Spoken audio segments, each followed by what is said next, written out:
segenap Ustadz, Ustazah, hadirin, hadirat dalam talaki online ilmu akidah yang pertemuan kedua yang diinisiasi oleh Ruwaq Azhar Bashir, PCI Muhammadiyah Mesir pada sore atau malam kali ini. Sebelumnya kami sampaikan terima kasih kepada segenap peserta Ustadz Ustazah yang telah hadir. Insya Allah saat lagi akan kita mulai acara kita sebagaimana bersama diketahui tentang ilmu akidah tersebut.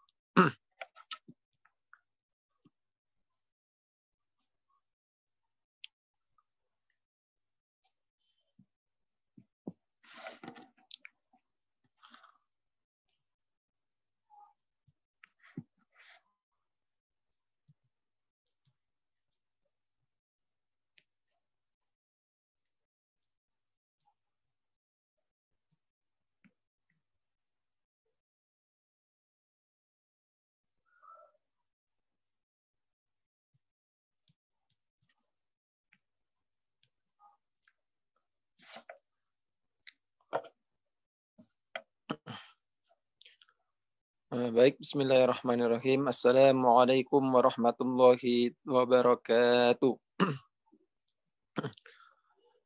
Innal hamdalillah nahmaduhu wa nasta'inuhu wa nastaghfiruh wa na'udzu billahi min syururi anfusina wa min sayyiati a'malina. May yahdihillahu fala mudilla lahu wa may yudlilhu fala hadiyalah. Asyhadu an la ilaha illallah wa asyhadu anna Muhammadan 'abduhu wa rasuluh la nabiyya wa la rasula ba'da amma ba'du. Allahumma salli wa sallim wa barik ala sayyidina wa nabiyyina wa syafi'ina Muhammadin sallallahu alaihi wasallam wa ala alihi wa man saru ala nahjihi ila yaumil qiyamati amma ba'du. Baik, puji syukur kita haturkan kepada Allah Subhanahu wa taala yang telah memberikan kita nikmat, rahmat dan hidayah sehingga dalam kesempatan atau pertemuan sore hari waktu Kairo atau malam hari waktu Indonesia Barat kali ini kita masih diberikan kesempatan, masih diberikan nikmat kesehatan sehingga bersama-sama akan kita lakukan talaki online atau proses menuntut ilmu dari salah satu fan-fan ilmu yang kita ketahui bersama yaitu ilmu akidah yang bersama oleh Ustadz Wahyudi Abdurrahim selaku penasihat PCIM, selaku penulis buku Ahlul Haq wa Sunnah, juga selaku pengasuh Pondok Pesantren Al-Muflihun Temanggung, Jawa Tengah. Kedua kalinya sholawat beriring salam kita haturkan kepada junjungan kita baginda Nabiullah Muhammad sallallahu alaihi wasallam, suri tauladan kita yang kita harapkan dan semoga kita semua selaku umat Islam mendapatkan syafaatnya di hari kemudian. Amin ya rabbal alamin. Untuk selanjutnya, pertama-tama kami sampaikan terima kasih jazakumullah khairan kepada Ustadz Wahyudi yang telah meluangkan waktunya di tengah kesibukan dan berbagai macam aktivitasnya untuk hadir bersama kita membersamai dalam sharing ilmu akidah kaitannya dengan kitab Ahlul Haq wa Sunnah Syarah HPT Bab Iman Bagian Ketuhanan. Kali ini masuk dalam pertemuan yang kedua. Terima kasih. Selanjutnya kami sampaikan juga kepada segenap peserta, Bapak Ibu, Ustadz Ustazah dari manapun tempat berada atau dari manapun berasal yang telah bergabung bersama kami di Ruwaq Azhar Bashir yang diinisiasi oleh PCI Muhammadiyah Mesir.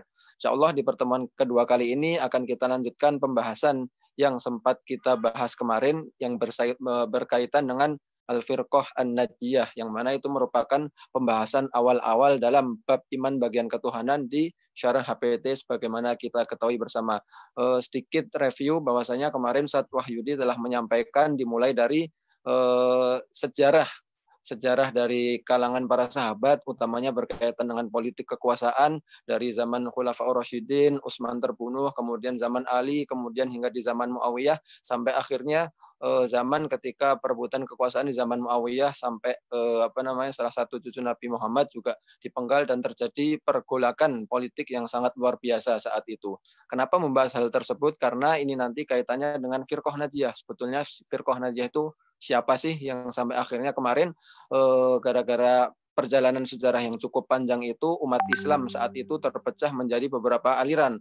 Ada yang Murji'ah, ada yang Syiah, Khawarij, dan juga yang tetap bersama dengan aliran-aliran para sahabat dan yang lainnya.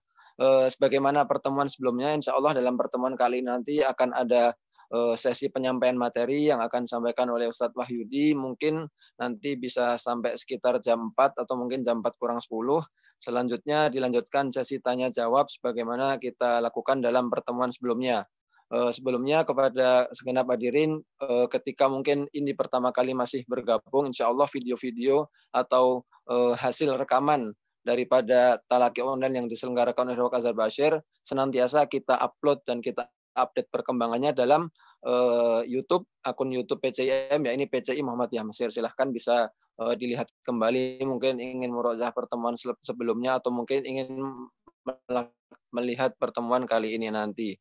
Baik, untuk mempersingkat waktu dan tanpa panjang kata lagi, untuk selanjutnya kami persilahkan kepada Ustadz Wahyudi Sarju Abdurrahim untuk menyampaikan materinya. Monggo Ustadz. Bismillahirrahmanirrahim. Assalamualaikum warahmatullahi wabarakatuh. Alhamdulillahirabbil alamin wassalatu wassalamu ala asyrofil anbiya'i wal mursalin sayyidina wa maulana Muhammadin wa ala alihi wasallam ajmain. Amma ba'du. Jamaah sekalian yang kami hormati, alhamdulillah pada kesempatan kali ini kita masih bisa bersua, masih bisa tukar pengalaman, tukar ilmu terkait dengan al-haq wa sunnah. Mudah-mudahan mendapatkan rahmat dari Allah Subhanahu wa taala. Salawat beserta salam semoga tetap tercurahkan kepada junjungan kita Nabi Muhammad sallallahu alaihi wasallam. Jemaah sekalian yang saya hormati, sebagaimana yang telah disampaikan oleh moderator bahwasanya waktu pembahasan kemarin kita sudah sampai kepada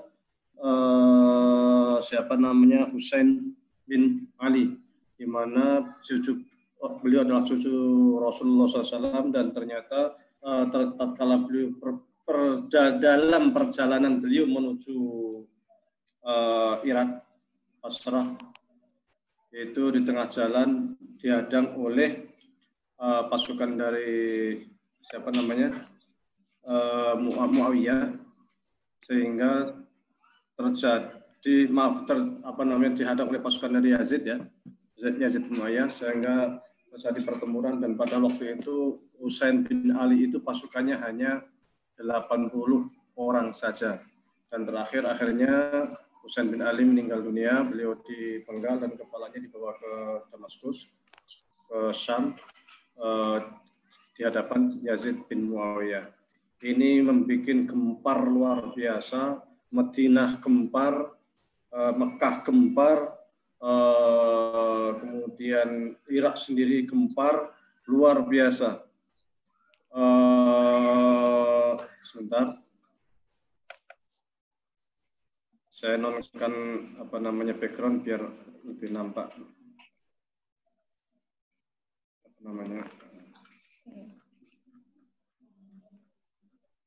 Nah, ini baik. Terjadi pergembaran luar biasa. Ini merupakan sejarah yang sangat kelam istilahnya kan, sehingga orang-orang Kufah Basrah yang sebelumnya itu mendukung Sayyidina Husain, mereka mengumpat-umpat istilahnya itu, atau mencaci maki orang yang berkhianat terhadap Sayyidina Husain. Karena memang sebelumnya itu telah datang surat dari Irak untuk Sayyidina Husain agar beliau itu ke Irak untuk kemudian bertemu dengan para pendukungnya di sana. Namun ternyata di tengah jalan terjadi apa yang telah kami ceritakan sebelumnya.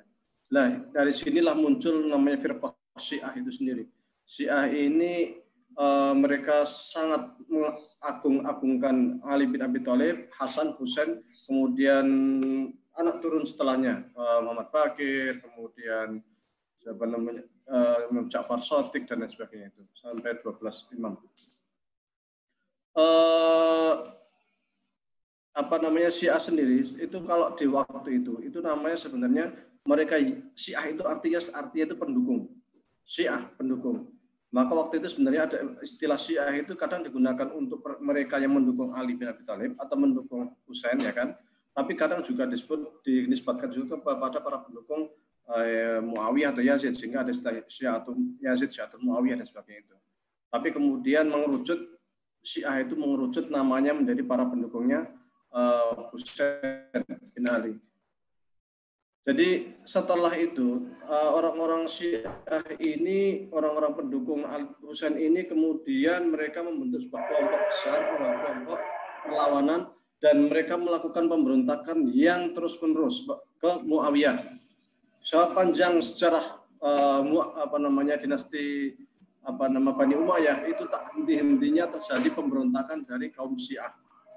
Meskipun mereka itu dan mereka selalu menganggap bahwa para imam-imam Syiah itu seperti Ja'far Shadiq dan sebagainya itu sebagai para pemimpinnya. Meskipun kadang Ja'far Shadiq sendiri berkali-kali disuruh keluar untuk ikut memberontak, Ja'far Shadiq tidak pernah mau. Ja'far Shadiq ini lebih konsentrasi, termasuk Imam Baqir ini tidak pernah memberontak. Imam Baqir, Imam Ja'far Shadiq ini dua-duanya selalu berdiam diri di Masjid Madinah, menyebarkan ilmu pengetahuan. Mereka berdua itu adalah faqihul Madinah, luar biasa. Bahkan Imam Abu Hanifah itu juga berguru kepada keduanya, terutama kepada Imam Ja'far Shadiq, juga Imam Baqir. Mereka berguru kepada mereka. Jadi kefakihan mereka itu sangat luar biasa, dan keimaman mereka di dalam hal ilmu pengetahuan, di dalam fikih juga sangat luar biasa.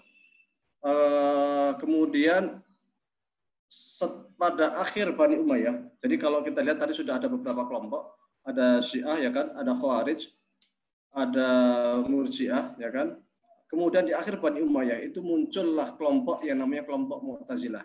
Ini saya hanya akan memberikan cerita politik ya kan. Adapun detail dari paham Syiah bagaimana, Khawarij bagaimana dan sebagainya, barangkali jika sempat nanti di akhir, alhamdulillah, jika tidak mungkin di pertemuan yang akan datang. Ini terkait dengan background munculnya firqah kelompok ini, terutama kaitannya di bidang politik, karena memang kelompok-kelompok ini muncul dari politik. Jadi politiklah yang melatar belakangi munculnya firqah-firqah ini, yang kemudian menjadikan agama sebagai justifikasi politik awalnya. Dari justifikasi politik itulah kemudian muncul ideologi dan muncullah teori-teori politik. Baik, kemudian di akhir masa Bani Umayyah ini ada seorang syekh besar, ya kan, Hasan al-Basri. Hasan al-Basri ini luar biasa, beliau itu alim kabir, ulama yang sangat luar biasa, karena beliau menguasai banyak bidang ilmu, dan rata-rata para kelompok Islam itu sering sekali menisbatkan ilmu itu kepada beliau. Orang Sufi itu sering sekali merujuknya ke Hasan Basri, dianggap sebagai seorang mutasawwif. Mu'tazilah sering mengatakan bahwa gurunya itu adalah Hasan al-Basri. Memang Wasil bin Atha itu adalah murid daripada Hasan al-Basri. Ahlus Sunnah sendiri sering mengklaim bahwa guru spiritualnya istilahnya itu Hasan al-Basri juga gitu. Karena memang beliau ini luar biasa. Beliau punya masjid di sana di Kufah ya kan, untuk ngaji talaqi bareng gitu. Salah satu muridnya itu adalah Wasil bin Atha. Wasil bin Atha ini orang yang sangat cerdas, yang sangat zuhud, yang tidak pernah meninggalkan sholat malam, dan ketika sholat malam itu kalau ngaji membaca Qur'annya itu sangat panjang, dan 2 rakaat salam itu selalu di sampingnya itu ada kertas buku, jadi ketika sholat itu sambil merenungi apa yang dikaji, setelah selesai salam itu dia tulis apa yang tadi dia baca waktu dia sholat, termasuk ilmu apa yang dia dapat waktu dia sholat. Itu Wasil bin Atha. Suatu kali Wasil bin Atha itu bertanya kepada gurunya Hasan Basri, karena memang pergolakan politik luar biasa, Khawarij selalu memberontak, Syiah selalu memberontak, pertumpahan darah yang di mana-mana ya kan, maka terjadi pergolakan pada diri seorang santri ini. Ini kok kondisi politik kok seperti ini kok pertempuran seperti ini antar sesama muslim kok seperti ini. Sebenarnya hukum orang yang saling bunuh itu gimana sih? Orang yang membunuh saudara sama muslim itu hukumnya gimana? Dia tanya kepada Hasan al-Basri, gurunya, wahai sang guru, menurut sang guru apa sih hukum pelaku dosa besar? Sang guru tahu, Hasan Basri tahu arah yang dituju oleh murid ini apa. Tentu dia akan mengarah kepada perpolitikan, dan Hasan Basri termasuk orang yang sudah dan tidak suka dengan politik. Maka kalau kita baca sejarah, Hasan Basri ini tidak terjun di dalam bidang politik. Beda dengan Abu Hanifah yang malah sempat bersinggungan langsung dengan politik. Maka Hasan Basri tidak menjawab, diam. Kalau diam ini, Wasil bin Atha muridnya langsung menyampaikan pendapatnya, wahai sang guru, menurut saya orang yang saling bunuh itu mereka itu sudah melakukan dosa besar. Pelaku dosa besar itu kalau di dunia ya kan, di dunia itu mereka ya muslim, ya mukmin gitu. Artinya kita boleh sholat di belakang mereka, wanita mereka bisa dinikahi, sembelihan mereka bisa dimakan, ya kan? Jadi dia seorang Muslim di dunia. Adapun di akhirat itu mangzilatun baina mangzilatain. Sebenarnya mereka itu disebut Muslim yang enggak juga, disebut kafir juga enggak juga. Kenapa demikian? Karena kalau di sebut Muslim kok melakukan dosa besar, tapi disebut kafir mereka sholat, syahadat. Akhirnya mereka mengatakan hum mangzilatun baina mangzilatain. Dia itu di antara dua hal itu, di antara mukmin, di antara kafir. Mangzilah baina mangzilatain katanya. Akhirnya dia wasil atau itu kemudian memisahkan diri dari halakohnya Hasan Basri.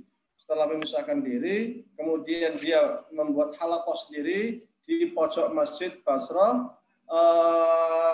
Ada menyampaikan ide-idenya, mengajar di sana dan banyak punya murid.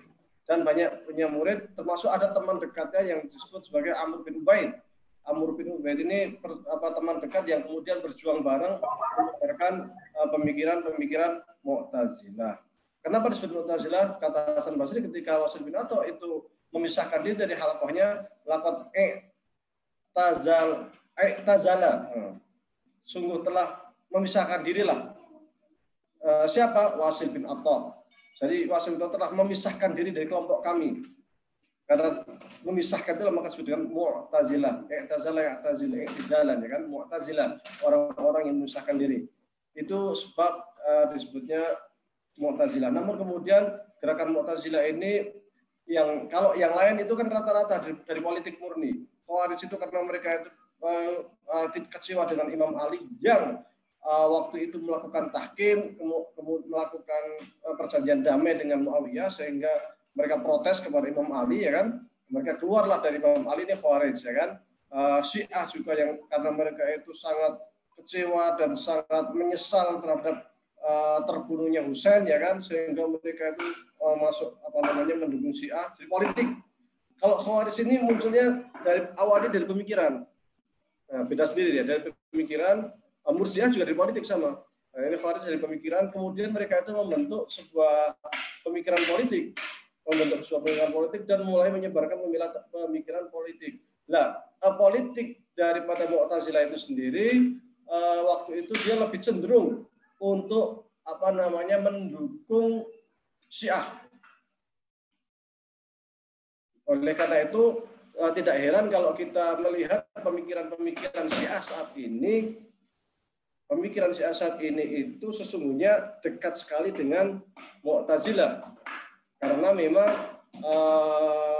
arah awal daripada pemikiran daripada politik Mu'tazilah itu adalah lebih cenderung kepada Syiah, dan mereka mulai melakukan gerakan politik memberikan dukungan kepada Syiah melalui gerakan Bani Abbas.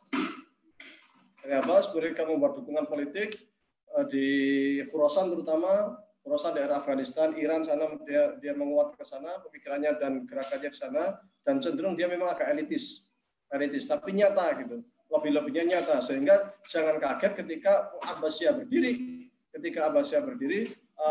Mu'tazilah punya tempat, bahkan pada masa pada masa Wathiq, kemudian pada masa sebelumnya itu Mu'tazilah mendapatkan posisi penting di Khalifah Abbasiyah. Zaman Mu'tasim, ya kan?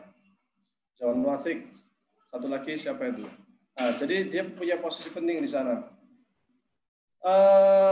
Kemudian ini Mu'tazilah yang kemudian dia bisa bergabung dengan Abbasiyah, dan ternyata dalam sisi politik juga bisa menguasai, mendapat dukungan penuh dari Bani Abbas sampai 3 khalifah.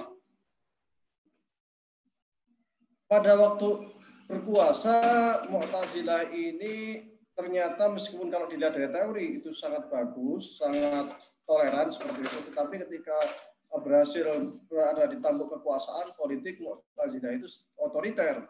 Bahkan orang-orang yang tidak sependapat dengan idenya Mu'tazilah itu diberangus, tidak segan-segan, bisa bukan hanya dijebloskan ke penjara, tapi juga dibunuh. Itu terutama pada masa Ahmad bin Hambal di antaranya itu. Itu banyak sekali para ulama yang diuji, dibawa ke istana untuk diuji apakah kamu sesuai dengan paham Mu'tazilah atau tidak. Di antara hal yang sangat penting pada waktu itu terkait dengan mihnah khalqul Quran. Ini yang sangat terkenal sekali, yaitu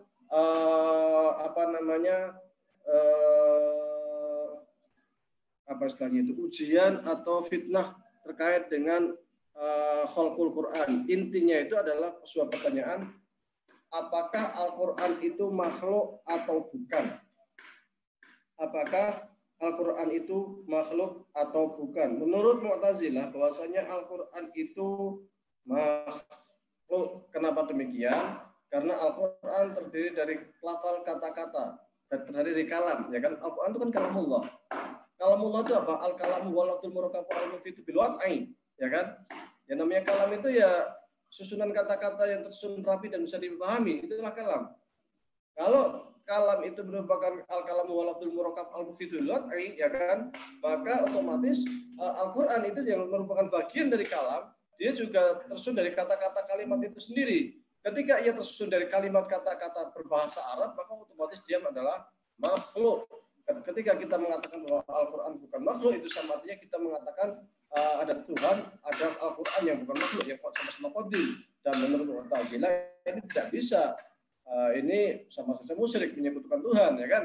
Sama saja dengan menyekutukan Tuhan, karena menganggap Al-Quran itu bukan makhluk. Apalagi kemudian ketika kita berbicara dengan sifat-sifat Allah yang lain, Sami'un, Basirun, kemudian lain-lain lah, Alimun dan sebagainya itu, dan itu dianggap sebagai qaimun bidzatihi dan dia juga qadim, maka dianggaplah dia itu menyekutukan Tuhan karena menganggap Tuhan jadi banyak, bukan hanya Allah tapi juga ada Tuhan Sami, Tuhan Basir, Tuhan Kalam dan sebagainya, karena semuanya adalah qadim. Maka menurut Mu'tazilah pemahaman seperti ini lebih berbahaya dibanding pemahaman orang Kristen yang berpaham Trinitas. Karena orang Kristen Trinitas itu hanya 3 Tuhan, tapi ini Tuhan bisa menjadi lebih dari 3, ya kan? Sangat berbahaya menurut Mu'tazilah. Oleh karena itu orang-orang yang berpaham demikian itu diundang ke istana, diuji coba. Ketika mereka itu tidak sesuai dengan paham Mu'tazilah, maka kemungkinan besar dipenjara atau dihukum mati. Nah, ini sangat berbahaya sekali. Termasuk pada waktu itu yang menentang terhadap pemikiran Mu'tazilah yang sangat sibuk adalah Imam Ahmad bin Hambal. Karena bagi Imam Ahmad bin Hambal terkait hal-hal ayat-ayat sifat itu, meskipun ketika ditanya apakah Al-Quran makhluk atau bukan, jawab Ahmad bin Hambal yang namanya Al-Quran itu sifat Allah. Kalau mullah qadim itu aja. Kalau mullah qadim seperti itu. Sehingga pada akhirnya beliau dijebloskan ke penjara, beliau dicambuk, beliau disiksa, ya kan? Tapi tetap tidak bergeming sampai 3 khalifah. Itu. Kemudian setelah itu terjadi semacam revolusi, saya agak lupa pengganti khalifah setelah Wasik ini. Terjadi yang setelah Wasik itu dia mendukung paham Ahlul Hadis, karena waktu itu ada paham Mu'tazilah yang menguasai pemerintahan dan paham Ahlul Hadis, ya. Sebenarnya ada lagi Khawarij dan sebagainya, tapi yang face to face banget itu, yang berani frontal banget itu ya Ahlul Hadis ini. Ahlul Hadis ini mengatakan bahwa Al-Quran itu bukan makhluk, tetapi kalamullah yang qadim. Kemudian terjadi itu pada masa Ahmad bin Hambal, sungguhnya juga ada seorang alim kabir, seorang ulama besar juga yang yaitu pemikirannya mirip dengan Ahmad bin Hambal, namun bedanya adalah bahwa dia menggunakan logika sebagai pendukung terhadap pemikiran keagamaan. Beliau adalah Ibnu Qulab. Namun demikian, secara pemikiran memang ada ketidakcocokan dengan Ahmad bin Hambal, karena Ahmad bin Hambal lebih tekstual, cenderung lebih tekstual, sehingga Ibnu Qulab ini sebenarnya kurang begitu cocok oleh Ibnu Hambal. Namun kemudian pemikiran Ibnu Qulab ini semakin mendapat tempat karena pemikiran Ibnu Qulab inilah yang sesungguhnya bisa menandingi pemikiran Mu'tazilah. Kenapa bisa menandingi pemikiran Mu'tazilah? Karena dia menggunakan logika sebagai alat pendukung untuk membela akidah Islam. Jadi bukan hanya Al-Quran Sunnah, tetapi juga menggunakan logika sebagai justifikasi kebenaran.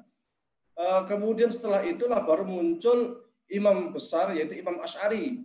Imam Asy'ari yang beliau itu sendiri sesungguhnya dalam 40 tahun bergerak di pemikiran Mu'tazilah, yang kemudian beliau setelah itu mengecek ulang pemikiran Mu'tazilah dan merasa bahwa pemikiran Mu'tazilah banyak kelemahan, kemudian mengundurkan diri dan dari Mu'tazilah dan ikut pemikiran Ahmad bin Hambal, sehingga muncullah gerakan yang disebut dengan Asy'ariyah itu, dan setelah itu diperkuat dengan dukungan politik sehingga paham Asy'ari menjadi paham resmi negara Islam pada waktu itu atau Abbasiyah pada waktu itu. Di waktu yang sama di Asia Tengah muncul seorang imam besar juga yang bernama Imam Maturidi, di mana Imam Maturidi ini sesungguhnya secara fikih bermadhab Hanafi. Bermadhab Hanafi, karena memang Asia Tengah itu hingga saat ini kebanyakan fuqahanya adalah fikihnya kebanyakan Hanafi sampai sekarang. Secara pemikiran dekat sekali atau mirip sekali dengan pemikiran Imam Asy'ari. Dan kemudian ketika di Abbasiyah itu pemikiran politik Asy'ari itu didukung penguasa, yang di Asia Tengah juga didukung penguasa, ya maka berkembang luaslah pemikiran Asy'ariyah dan Maturidiyah ini, sehingga Asy'ariyah dan Maturidiyah ini sering disebut sebagai satu rangkaian Ahlus Sunnah wal Jamaah. Sebagaimana yang pernah saya sampaikan sebelumnya, istilah Ahlus Sunnah wal Jamaah sesungguhnya adalah istilah yang digunakan oleh Imam Asy'ari. Ahmad bin Hambal jadi sering disebut dengan Ahlul Hadis, bukan di zamannya bukan Ahlus Sunnah tetapi Ahlul Hadis. Istilah Ahlus Sunnah wal Jamaah atau Ahlul Haq was Sunnah sesungguhnya adalah istilah yang digunakan oleh Imam Asy'ari yang kemudian berlanjut kepada para murid-murid Imam Asy'ari. Berkembang pesatlah pemikiran ini sampai berbagai tempat, namun demikian pemikiran Syiah itu tetap berkembang, sehingga bahkan pada akhir-akhir masa Abbasiyah itu kaum Syiah berhasil mendirikan sebuah negara di Afrika Barat, Afrika Utara, di Maroko, dan lepas dari kekuasaan Daulah Abbasiyah. Sampai akhirnya beliau kekuasaan meluas sampai ke timur, sampai ke Mesir, dari Maroko ke Aljazair dan sampai ke Mesir.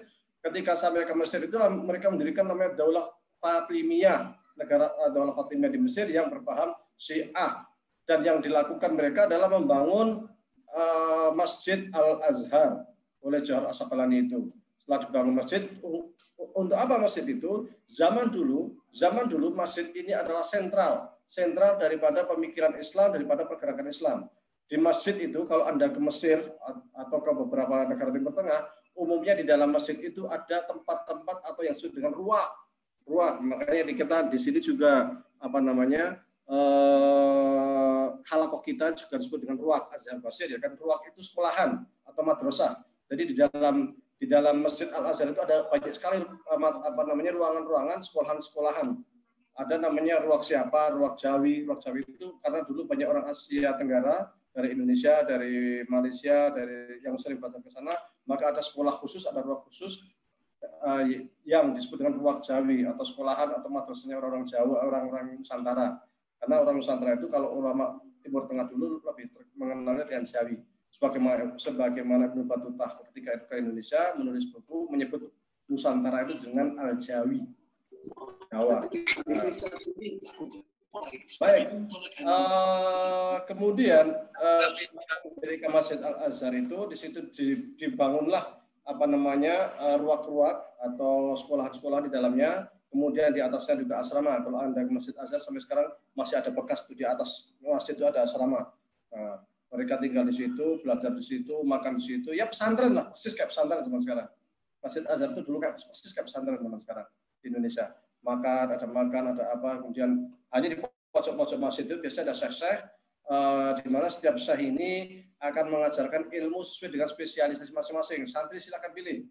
Mau belajar tafsir, mau belajar hadis, mau belajar apa. Biasanya ada tingkatan-tingkatan bagi yang mubtadiin, bagi yang masih pemula, bagi yang sudah pertengahan dan sebagainya. Memang tujuan pendirian Al-Azhar pada awalnya itu memang adalah untuk menyebarkan paham Syiah. Meskipun Masjid Azhar ini berdiri berdiri dan untuk menyebarkan paham Syiah, dan negara Mesir waktu itu adalah Daulah Fatimiyah yang itu berpaham Syiah, tapi rakyatnya tidak, sebagian besar tetap Sunni, anehnya itu tetap Sunni, sehingga sampai akhirnya datang Salahuddin Al-Ayyubi dan mengalahkan kerajaan Fatimiyah di Mesir, dan Masjid Al-Azhar diliburkan. Nggak main-main, liburnya selama 100 tahun. 100 tahun libur Masjid Al-Azhar, dan pengajaran sistem pendidikan dialihkan ke Mesir Qadim, Masjid Qadimah di Fustat, di Amr bin As. Belajarnya di sana. Sampai kemudian berubah lagi Mesir menjadi Sunni hingga saat ini, dan Al-Azhar kemudian dibuka lagi dan berhaluan Sunni, Asy'ari, Maturidi hingga saat ini, yang mazhabnya semua mazhab yang menjadi pegangan adalah mazhab Sunni dalam fikih, dalam akidah, dalam tasawuf. Adapun yang diajarkan itu kalau pengajarannya, ini saya bedakan antara pengajaran dengan yang diajarkan. Atau sebagai kalau yang kita ajar, yang kita pelajari, atau yang diakui untuk diamalkan ya, yang diakui untuk diamalkan itu adalah fikih-fikih Sunni. Namun yang diajarkan semuanya. Di Al-Azhar diajarkan juga fikih Zaidi, diajarkan fikih Ja'fari, diajarkan fikih Ibadi dan sebagainya, supaya kita itu punya wawasan terhadap berbagai pemikiran fikih. Pada tahun 661 Hijriah lahir seorang ulama besar juga yang bernama Imam Ibnu Taimiyah. Ini Ibnu Taimiyah ini orang yang sangat cerdas, sangat pandai. Umur yang biasa seumurannya masih kecil itu orang-orang pada main lari-lari ya kan. Kalau zaman kita sekarang mungkin main kelereng maksudnya. Beliau ini tidak mau. Beliau ini maunya sekolah, maunya belajar. Imam Ibnu Taimiyah ini. Beliau kemudian ke Damaskus, dan waktu lahir itu pas juga pada masa penyerangan Mongol ke Baghdad. Sehingga Baghdad hancur-hancuran ya kan, kalah dengan Mongol itu. Ibnu Taimiyah ini ke Damaskus, pindah ke sana, kemudian berguru di sana, guru-gurunya banyak, terutama kepada ayahnya, karena ayahnya Ibnu Taimiyah itu adalah seorang ulama besar. Ibnu Taimiyah ini orang yang sangat ensiklopedis, menguasai banyak ilmu pengetahuan. Buku-bukunya sangat banyak dari berbagai macam cabang ilmu. Di antaranya yang paling terkenal tentu Fatwa ya kan, yang sampai 37 jilid, Fatwa Ibnu Taimiyah. Kemudian dalam filsafat beliau juga menulis 2 buku mantik logika yang sangat terkenal, Ar-Raddu 'alal Mantiqiyin, counter terhadap orang-orang atau pakar mantik. Kemudian beliau juga menulis buku Naqdul Mantik atau kritik terhadap ilmu mantik. Kemudian beliau juga mengarang dalam filsafat Dar'ut Ardil Akli wan Naqli. Dar'ut Ardil Akli, intinya bahwa akal sama nas itu tidak akan pernah berbenturan. Di buku ini beliau banyak sekali mengkantar pemikiran Ibnu Sina dan Al-Ghazali serta para ulama kalam. Jadi para filosof ulama kalam banyak dikantar di buku ini. Dalam bidang ilmu kalam dan filsafat juga ada namanya Majmu'atur Rasail, itu 4 jilid. Itu juga buku sangat bagus. Ada juga buku terkait dengan kritikan terhadap orang-orang Kristen ya kan, Saiful Maslul itu mengkritik teologi Trinitas, dan banyak sekali, banyak lagi, luar biasa. Secara fikih Ibnu Taimiyah ini bermadhab Hambali. Secara fikih bermadhab Hambali, maka kita mesti memisahkan antara madhab fikih dan madhab aqidah. Kalau fikih madhabnya Hambali. Tadi yang Mu'tazilah, saya back sedikit. Kalau Mu'tazilah itu secara fikih kebanyakan bermadhab Syafi'i, tapi secara kalam itu mereka adalah Mu'tazilah. Seperti Qadhi Abdul Jabbar, seperti Husain Al-Basri, bukan Hasan Basri. Husain Al-Basri itu murid daripada Qadhi Abdul Jabbar. Qadhi Abdul Jabbar itu satu angkatan dengan Qadhi Al-Baqilani. Qadhi Al-Baqilani ini ulama besar, pakar kalam, tapi madhabnya Asy'ari. Kalau Qadhi Abdul Jabbar itu pakar dari Mu'tazilah. Namun madhabnya sama-sama dengan Al-Baqilani, meskipun sering debat sama, yaitu Syafi'i. Imam Ibnu Taimiyah ini Hambali. Namun dalam teologi dia berbeda. berbeda dengan Asy'ari, berbeda dengan Khawarij, dengan Murji'ah, dengan Mu'tazilah dan sebagainya. Sehingga pemikiran Ibnu Taimiyah ini secara teologi sesungguhnya lebih independen. Beliaulah yang mencetuskan terkait dengan tauhid, setelah ada tauhid rububiyah, uluhiyah dan sebagainya. Kemudian beliau banyak mengantar ilmu kalam, mengantar Asy'ari dan sebagainya. Karena perbedaan-perbedaan inilah sampai akhirnya beliau dipenjara oleh penguasa pada masanya, keluar masuk penjara berkali-kali sampai lari ke Mesir. Di Mesir juga ternyata keluar masuk penjara, ya kan, ke Damaskus lagi, ya kan, dan beliau meninggal di penjara karena pemikiran yang berbeda dengan pemerintah yang pada waktu itu. Kemudian pada tahun 1100 berapa Hijriah itu saya lupa, atau tepatnya 700 sekian, 1100 sekian Hijriah, kan? Itu muncullah Muhammad bin Abdul Wahhab, atau tahun 1700 sekian Masehi, ya. Muncul ulama besar juga yang namanya Muhammad bin Abdul Wahhab. Muhammad bin Abdul Wahhab inilah yang menghidupkan pemikiran akidahnya Ibnu Taimiyah. Kalau Ibnu Taimiyah ini meskipun luar biasa, tetapi memang secara gerakan politik kurang beruntung. Lagi-lagi saya bicara terkait politik, ya. Kurang beruntung karena memang tidak mendapat dukungan politik. Namun Muhammad bin Abdul Wahhab ini berhasil mendapat dukungan politik dari Ibnu Saud untuk mengembangkan pemikiran-pemikiran Wahabi. Pemikiran Wahabi ini sesungguhnya mengambil dari Ibnu Taimiyah, tapi ada beberapa perbedaan. Perbedaannya Ibnu Taimiyah dengan Wahabiyah adalah bahwa Imam Muhammad bin Abdul Wahhab ini konsentrasinya pada teologi. Kalau Ibnu Taimiyah itu kompleks, beliau luar biasa. Ibnu Taimiyah itu seorang filosof, seorang usuli, seorang mufassir, seorang faqih, seorang luar biasa. Tapi kalau Muhammad bin Abdul Wahhab itu lebih cenderung pada akidah saja, dan gerakan politiknya cukup kencang dan cukup keras sebenarnya Muhammad bin Abdul Wahhab ini, karena beliau juga terkenal setelah itu memberantas bid'ah, khurafat, taklid dan sebagainya, kan. Namun sayangnya adalah bahwa pemikiran-pemikiran yang berbeda itu sering dianggap sebagai sebagai syirik dan sebagainya lah. Di antaranya termasuk hal-hal yang merupakan bahasan dari ilmu fikih, yaitu masuk ke dalam ranah akidah.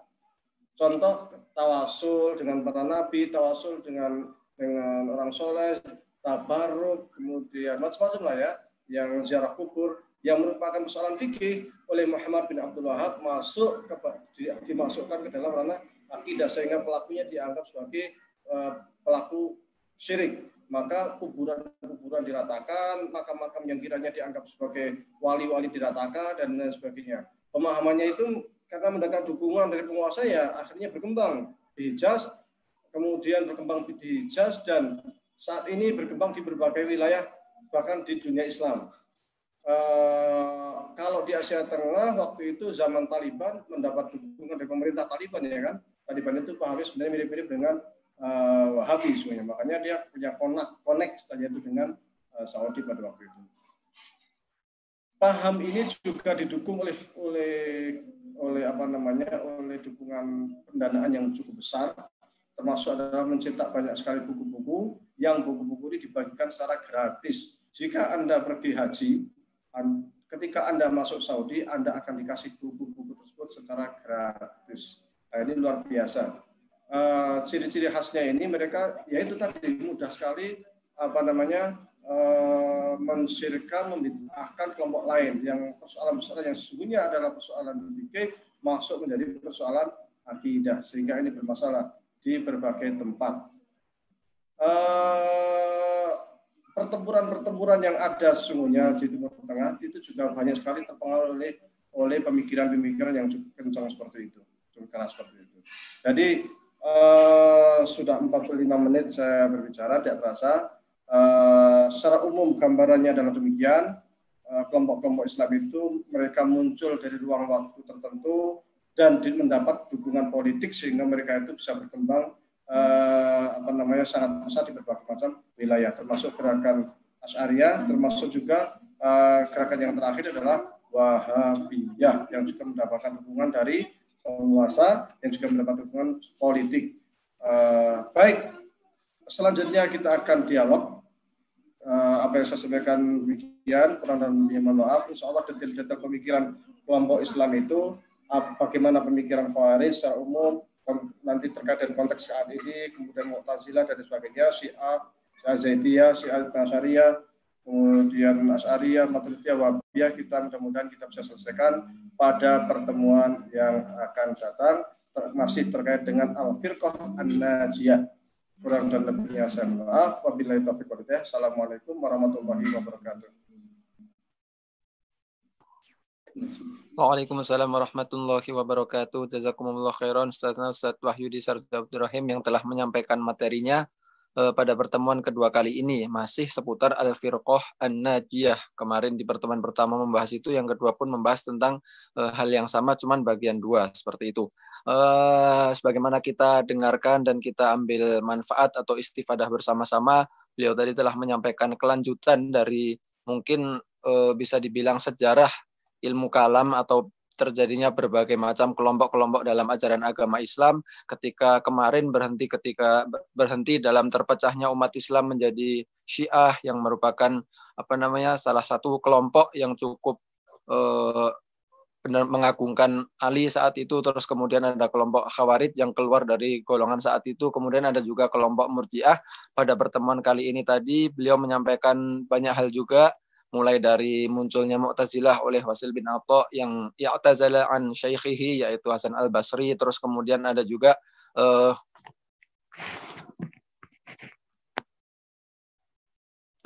ada juga kemudian ada Imam Abu Hasan al-Asy'ari yang juga merupakan salah satu memiliki ajaran atau ilmu teologi tersendiri. Kemudian ada juga Imam Abu Mansur al-Maturidi yang muncul sekitar beberapa saat setelah Mu'tazilah itu berkembang. Kemudian ada juga beliau menyampaikan Imam Ibnu Taimiyah, kemudian juga Imam Muhammad bin Abdul Wahab yang setelahnya juga memiliki fokus kajian tersendiri yang berkaitan dengan ilmu teologi. Kenapa ini semua dibahas? Karena ini nanti ketika sejarah ini sudah jelas dari awal gitu, ketika zaman khalifah seperti apa, kemudian zaman-zaman setelahnya seperti apa, dan juga ada beberapa misalnya seperti dengan teologi di Imam Asy'ari seperti apa, terus kemudian Imam Al-Maturidi seperti apa, dan Imam Ibnu Taimiyah seperti apa, dan Imam Abdul Wahab seperti apa. Ketika nanti akan berbicara tentang masalah teologi yang itu terdapat dalam bab iman di bagian ketuhanan di buku HPT yang menjadi rujukan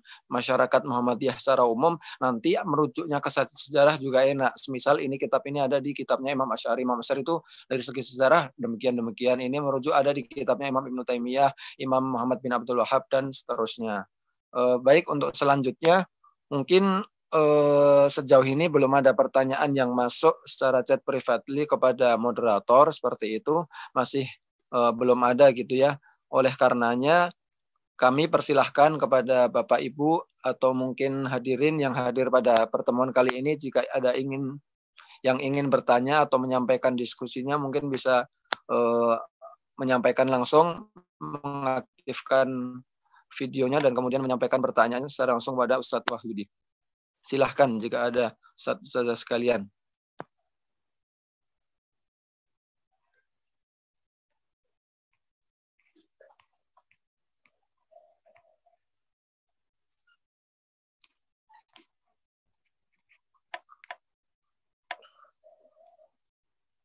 Sekali lagi disampaikan kepada Ustadz Ustazah, hadirin jamaah yang berbahagia, yang ingin menanyakan pertanyaan atau memberikan tanggapan kepada apa yang tadi disampaikan oleh Ustadz Wahyudi, untuk selanjutnya didialogkan atau didiskusikan bersama pada pertemuan sore atau malam kali ini, kami persilahkan untuk menyalakan audionya, menyalakan videonya, dan bertanya langsung pada Ustadz Wahyudi Sarjana Abdurrahim.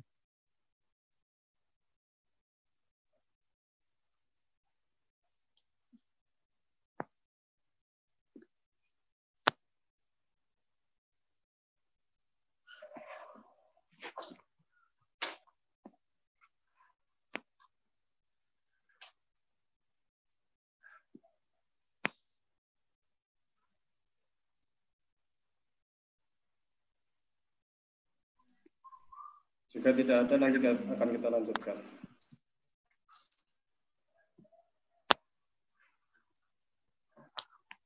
Oke, sejauh ini masih belum ada yang menunjukkan etikat atau isyarat akan bertanya.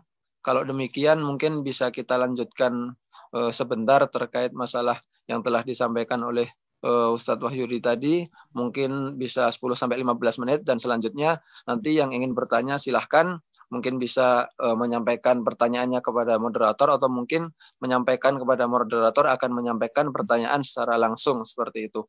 Mungkin bisa dilanjutkan dulu Ustadz Wahyudi, silahkan sambil nanti jika ada yang ingin berdialog atau berdiskusi kami tunggu.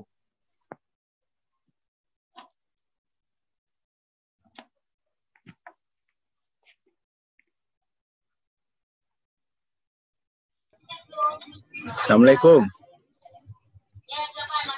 Mau tanya Ustadz? Waalaikumsalam. Oh ya, sudah ada yang akan bertanya. Baik, silahkan bisa perkenalan singkat Ya. kemudian pertanyaannya Bapak.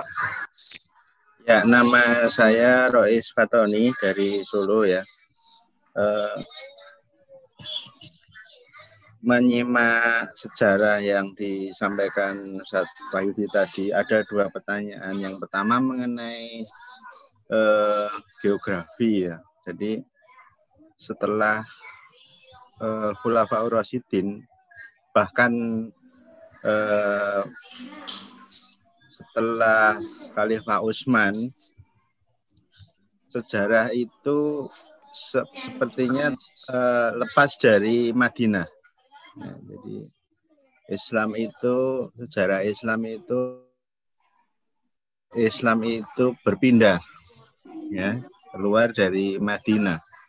Jadi saya lama bertanya mengapa demikian gitu.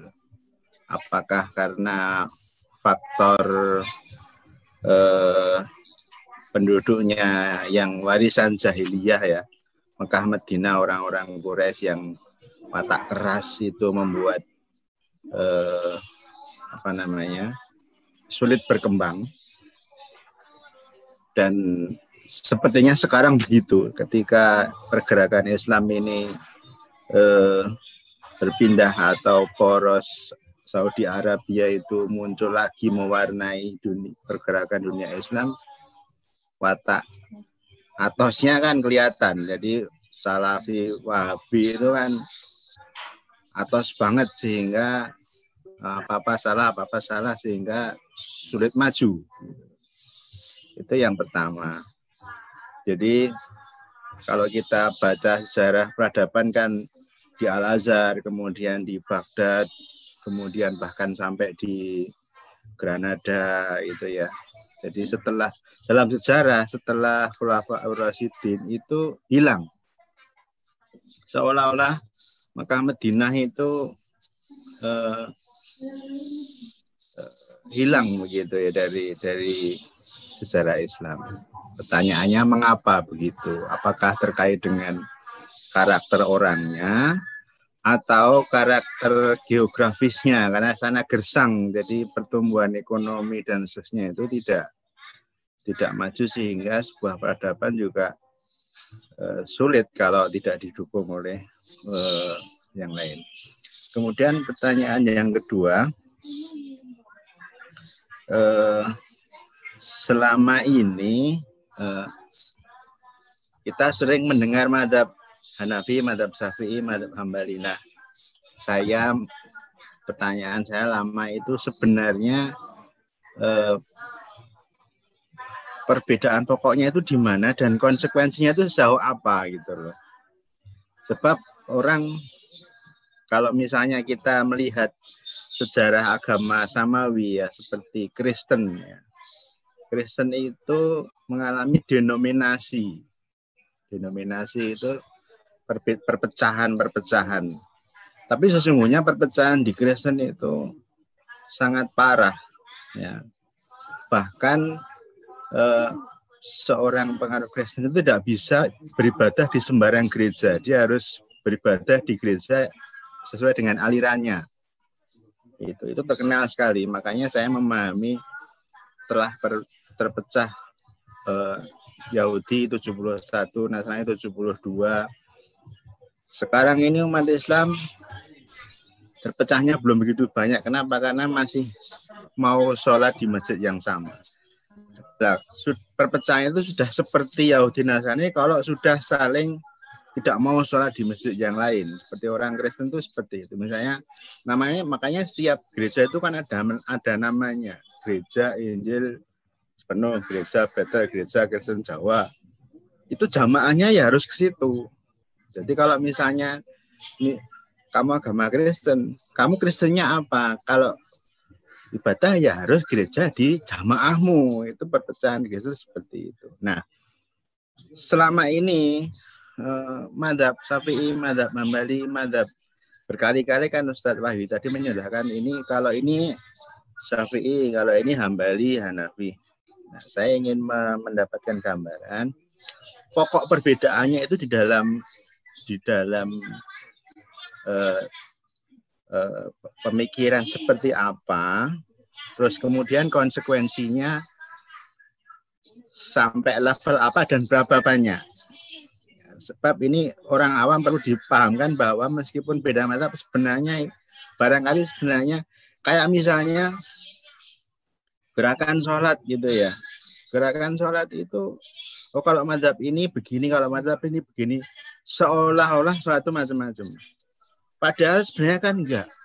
Gitu. Untuk sebuah ritual spesifik untuk agama sebesar Islam, maka Islam ini mempunyai ritual yang hampir sama, ya, bisa dikatakan sama seluruh dunia, gitu loh, dibanding dengan ritual agama yang lain. Gitu loh. Demikian juga misalnya Al-Quran itu ada versi, ada qiraat. Kalau orang yang biasa membaca versinya Injil yang sangat berbeda atau versi agama yang lain, mereka membayangkan bahwa Quran itu beda. Padahal kan sebenarnya enggak. Itu hanya qiraat saja. Gitu. Nah itu yang kadang-kadang di blow up oleh orang-orang liberalis, seolah-olah versi Quran itu banyak. Padahal kan enggak. Demikian dua pertanyaan. Jadi mengapa Islam tidak berkembang di Mekah Madinah selepas Khulafaur Rasyidin? Dan yang kedua, perbedaan mazhabnya tadi itu di yang garis besar saja itu apa dan konsekuensinya seperti apa? Biar umat itu tahu bahwa beda mazhab itu sebenarnya hanya masalah simple gitu. Demikian, Assalamualaikum warahmatullahi wabarakatuh. Waalaikumsalam warahmatullahi wabarakatuh. Terima kasih pertanyaannya Bapak Rois Fatoni. Mungkin Ustadz Wahyudi bisa langsung menyampaikan jawabannya dari pertanyaan Bapak Rois tadi. Silahkan Ustadz. Baik. Sesungguhnya perpindahan politik Khulafaur Rasyidin itu mulai pada masa Ali bin Abi Thalib. Jadi tatkala terjadi pergolakan pada zaman Utsman, itu kan pergolakan di Madinah. Abu Bakar di Madinah, Umar di Madinah, kemudian Utsman di Madinah, namun Ali pindah ke Kufah. Kenapa kok pindah ke Kufah? Untuk menghindari perseteruan yang sangat dahsyat di Madinah itu. Jadi supaya lebih tenang gitu loh. Bisa ngatur politik itu lebih tenang gitu. Tapi ternyata ya karena politik ya, karena bergejolak tetap aja meskipun ibu kota pemerintahan berpindah dari Madinah ke Kufah, tetap saja ternyata di Kufah bergejolak juga. Makanya waktu itu Husain kan ingin ke Kufah kan? Karena di sanalah dukungan kaum muslimin yang di Kufah itu yang mendukung Sayyidina Husain, termasuk di sini yang Sayyidina Ali itu ya karena pindahan sana. Itu sesungguhnya perpindahan itu untuk menghindari konflik.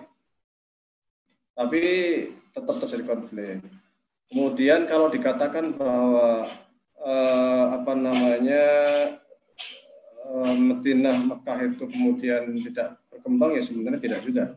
Karena secara pemikiran sampai kisaran abad 18 itu yang namanya Saudi itu, Mekah Madinah itu sering menjadi pusat keilmuan. Zaman tabi'in itu meskipun pemerintahan pindah dari Madinah ke Kufah, tapi tetap menjadi pusat keilmuan. Di sanalah Imam Malik itu ada, di sanalah Imam Ja'far Shadiq itu ada, di sanalah Abu Hanifah juga belajar, meskipun kemudian beliau pindah ke Baghdad setelah itu. Tapi ulama-ulama Madinah luar biasa, dan ulama-ulama Madinah itu terkenal dengan ahlul hadis. Pakar-pakar ilmu hadis ya di situ tempatnya di Madinah.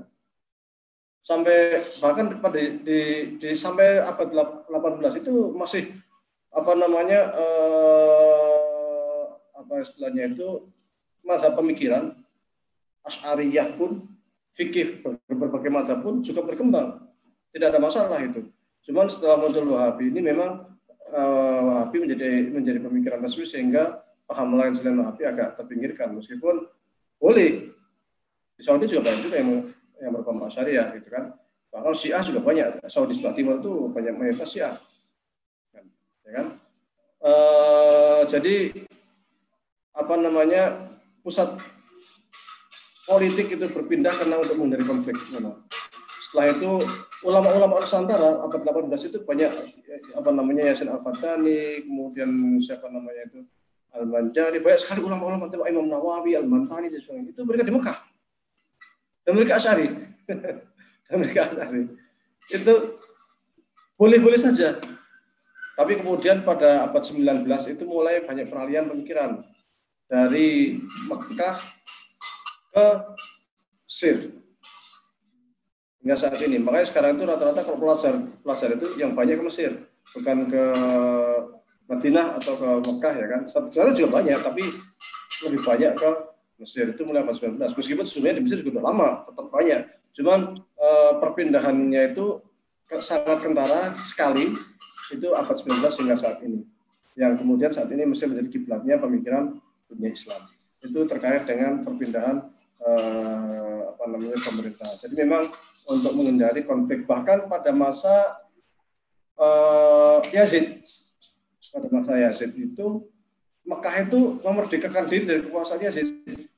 Ibnu Zubair itu berkuasa di Mekah itu sampai 6 tahun. 9 tahun. Dia tidak mau tunduk ke Yazid. Perang saudara luar biasa itu sama Muawiyah sama Yazid sama Ibnu Zubair ini. Sampai akhirnya Ibnu Zubair meninggal dunia kan. Itu sampai perang di Ka'bah, di depan Ka'bah, sampai Ka'bahnya kebakar itu. Unik perangnya itu. Karena rata-rata baik yang ikut Yazid merasa benar, yang Ibnu Zubair juga merasa benar gitu. Kalau waktunya sholat. Waktu sholat semuanya. Bagi ikut Yazid ataupun Ibnu Zubair. Habis sholat assalamualaikum, perang lagi. Itu sesuatu yang ya Allah, itulah sejarahnya. Kemudian yang kedua terkait dengan fikih ya. Afwan, Ustadz Wahyudi, jika memungkinkan kameranya bisa dinampakkan. Oh, tidak nampak tadi ya? Ya. Ternyata mati. Mohon maaf. Saya pikir saya nggak memperhatikan kamera, ternyata mati. Mohon maaf. Syukran, Ustadz. Kepencet mungkin tadi. Yang kedua terkait fikih. Kalau soal fikih ini berbeda dengan kalam ya. Kalau untuk kalam itu memang lebih riskan sebenarnya perbedaannya. Ya.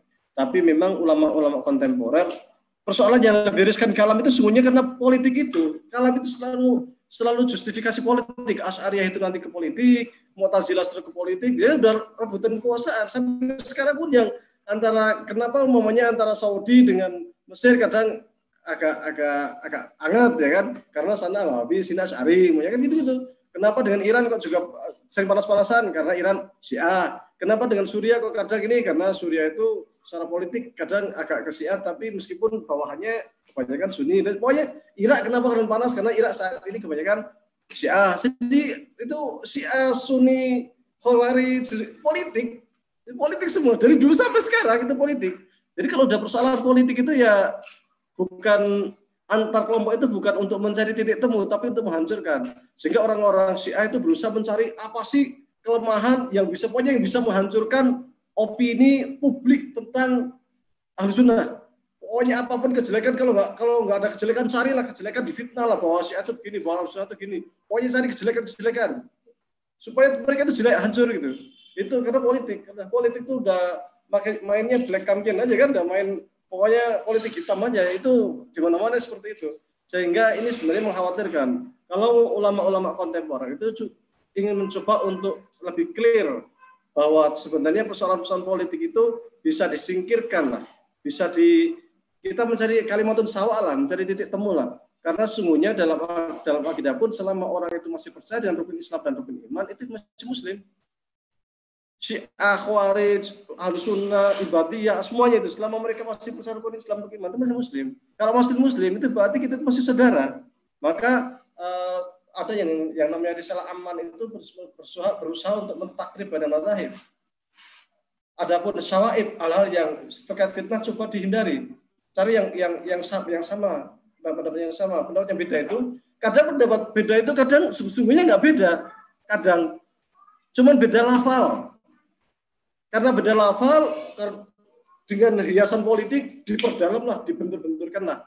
Contoh umpamanya antara Mu'tazilah dengan Ahlussunnah umpamanya terkait dengan posisi akal. Umpamanya nih, Mu'tazilah itu menganggap bahwa sumber hukum pertama itu akal baru nas. Karena nas itu yang menguatkan akal. Sementara Ahlussunnah itu mengedepankan nas, setelahnya itu akal. Kalau di otak-atik kita ini lagi, itu sebenarnya nggak ada bedanya. Nggak ada bedanya sama sekali. Karena baik Mu'tazilah sama Ahlussunnah itu sama-sama si percaya dan qat'iyat. Itu istilahnya kalau zaman sekarang dikatakan liberal ya. Seliberal-liberalnya Mu'tazilah itu tidak ada yang berani menabrak qat'iyat. Nggak ada yang mengatakan sholat nggak wajib itu dari Mu'tazilah, itu nggak ada. Dia mengatakan hukum waris bisa laki-laki sama perempuan sama, itu nggak ada. Orang liberal sekarang aja yang sampai menabrak qat'iyat, sampai mengatakan hukum waris boleh sama, sampai mereka itu mengatakan poligami itu hukumnya sudah tidak ada lagi, sudah dimansuh, adanya cuma satu dan sebagainya lah. Hal-hal yang kalau Anda baca pemikiran hermeneutika itu banyak sekali yang menabrak qat'iyat. Itu Mu'tazilah itu nggak berani menabrak qat'iyat. Artinya akal sama nas itu saling mendukung. Di Ahlussunnah bersama akal sama nas saling mendukung. Ahlussunnah juga menggunakan akal untuk memahami nas. Bahkan kata Ahlussunnah, ketika kita menghilangkan akal, maka nas itu akan runtuh seketika. Karena akal itu menguatkan apa yang ada dalam nas. Tapi politik, lagi-lagi masalah politik yang memperdalam, yang meruncingkan, sehingga kita berusaha untuk menjelek-jelekan Mu'tazilah, kita berusaha untuk menjelek-jelekan Syiah, kita berusaha untuk menjelek-jelekan Khawarij. Terjelas seperti itu. Maka ada buku bagus, ini saya bawa, Tarikh al-Firaq al-Islamiyah as-Siyasi wa Dini. Ini buku ini 6 jilid. 6 jilid berbicara tentang pemikiran politik Islam masa lampau. Tapi yang dia cari kalimatun sawab. Yang dia cari pendapat-pendapat yang sama. Sehingga dia ingin supaya antar kelompok Islam ini tidak saling serang, tidak saling kafir-mengkafir. Tapi bisa bersatu. Perbedaan furuk akidah, bukan usul akidah. Karena kalau sudah usul, kafir. Kalau sudah mengatakan sholat gak wajib, kafir. Mengatakan haji, puasa, zakat gak wajib, kafir. Mengatakan Allah itu dua, atau malaikat gak ada, neraka surga gak ada, kafir. Itu jelas. Tapi secara usul mereka itu sama, gak ada bedanya. Maka ulama-ulama kontemporer mencoba untuk mencari kalimatun sawa ini supaya bias politik ini bisa dihindarkan lah. Tapi sulit juga warisan politik zaman Ali sampai sekarang. Jadi ribuan tahun istilahnya itu 1400 tahun yang lalu. Sampai sekarang itu warisan politik yang memecah belah umat Islam itu masih. Maka Indonesia yang jauh dari konflik politik ini mudah-mudahan konflik politik terkait kelompok ini tidak masuk ke Indonesia. Makanya saya sampaikan dari awal, kenapa saya mengambil sejarah politik? Karena memang dari awal memang politik. Dan sampai sekarang yang terjadi di Timur Tengah antara Saudi dengan Iran itu awal akhir. Setelah itu ya konflik politik. Bukan karena Anda Syiah, saya Sunni, tapi masalah politik. Nah, politik itu nanti akan menjurus kepada problem-problem lain. Kemudian terkait fikih. Ini beda lagi. Kalau fikih itu sangat toleran ya, sangat toleran. Kalau tadi itu berbau politik ya kan, yang terjadi benturan luar biasa. Kalau fikih cenderung lebih enak, lebih toleran, lebih fleksibel, lebih bisa lebih bisa saling kerjasama. Fikih ini kenapa bisa berbeda? Kenapa fikih bisa berbeda? Satu, sumbernya sama Al-Quran dan Sunnah. Yang pertama, perbedaan dalam memahami bahasa Arab. Kita tahu bahwa bahasa Arab ini bahasa yang sangat kompleks dan punya makna yang sangat luar biasa.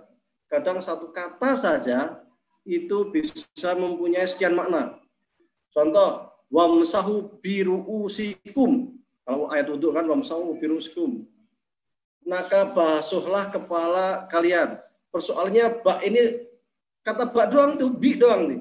Bak ini artinya apa? Apakah bi ini artinya lil iltisaq ataukah litab'id? Apakah bak ini maksudnya sebagian atau seluruh? Kalau sebagian itu berarti kita cukup di 3 helai saja menurut mazhab Syafi'i ya kan? Itu sudah wudu, sudah sah itu. Tapi kalau kalau iltisaq itu semua. Dan dua-duanya ada contoh dari Rasulullah, ya kan? Jadi mana yang dirojih ya kan? Akhirnya lihat dari sisi bahasa ini. Ini akhirnya beda, kan?